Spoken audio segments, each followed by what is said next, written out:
ჩვენ დღეს ნაკლებად გვემხიარულება მოგეხსენებათ. თქვენ ალბათ ყველანი საქმის კურსში ხართ თუ რა საშინელება ხდება ჩვენს ქვეყანაში.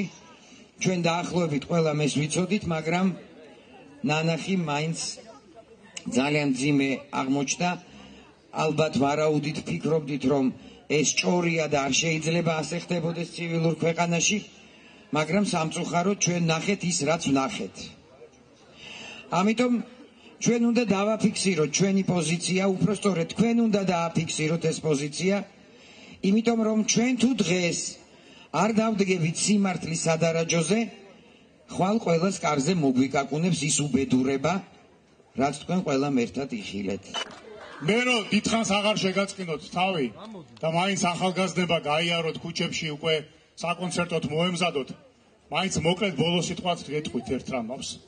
დაახლოებით 30 წლის წინათ ჩამოვყარე პირველი პროკლამაცია საბჭოთა სისტემის წინააღმდეგ და დავიწყეთ ბრძოლა თავისუფლებისათვის. ჩავიცვით სტიქარი პატრიარქის სტიქაროსნება. ჩვენ და სამწუხაროდ დღეს თვალსრემლიანი პატრიარქი საუბრობს იმ სირცხვილზე, რაც თვითოული ჩვენთაგანი სირცხვილია. ხალხო ერთი რამე ვიცოდეთ და ახალგაზრდები ხართ და მინდა რომ ყველამ კარგად გაანალიზოთ რაც მოხდა. ჯერ შეიძლება ბოლომდე ვერ ვიგებთ რა მოხდა, მაგრამ ვიცოდეთ რომ ეს ყველაფერი ჩვენ უნდა მოვიშოროთ. ეს ქართველმა ერმა ერთხელ და სამუდამოდ ეს ჭირი, უბედურება, რასაც ქვია ხელისუფლების შენარჩუნების მიზნით ყველაფერზე წასვლა, ყველაფრის გადაქელვა, ერის ინტერესების ძირს ამოსვლა, ტყუილი, სიბინძურე, ეს ერთხელ და სამუდამოდ ჩვენ უნდა მოვიშალოთ. სამწუხაროდ უკვე მეორე დღეა მთელი საქართველო შევყურებთ ამაზრზენ კადრებს. ფაქტიურად მე ნამდვილად ვერ წარმოვიდგენდი, რომ საკუთარ სამშობლოში ასეთი რამ შეიძლება მომხდარიყო და საკუთარი სახელმწიფო ასე შეიძლება მოპყრობოდა თავის საკუთარ მოქალაქეებს. შოკირებულია ფაქტიურად მთელი თელავი და მთელი საქართველო. ჩვენ ყავს მოძალადე და პრეზიდენტს უთხრათ პირდაპირ, რომ შენ ხარ მოძალადე და შენი ჩინოვნიკები, შენი ძალოვანი სტრუქტურების წარმომადგენლები ძალადობენ საკუთარ ხალხს.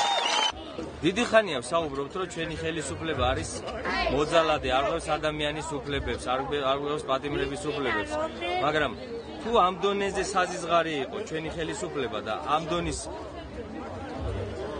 მოპყრობა შეეძლო საკუთარ მოქალაქეებზე, ნამდვილად არ წარმომედგინა. მე პირადად არ წარმომედგინა და ფაქტიურად სიტყვები არ ყოფნის რა უნდა ვთქვა. კადრები თავისთავად შემაწუნებელი არის, ამას ზენი არის. ერთია როცა ადამიანმა ზოგადად იცი, მერე არის, როდესაც ამას უყურებ და ეს რეალური კადრები დამდგუნველი არის.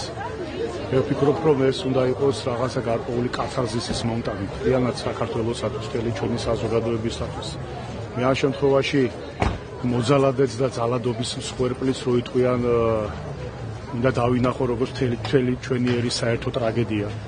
და ჩემთვის სრულიად მიუღებელი არის თქვა ამ შემთხვევაში რაღაცა ის მთავრობის ის ნაბიჯები რაც გადაიდგა.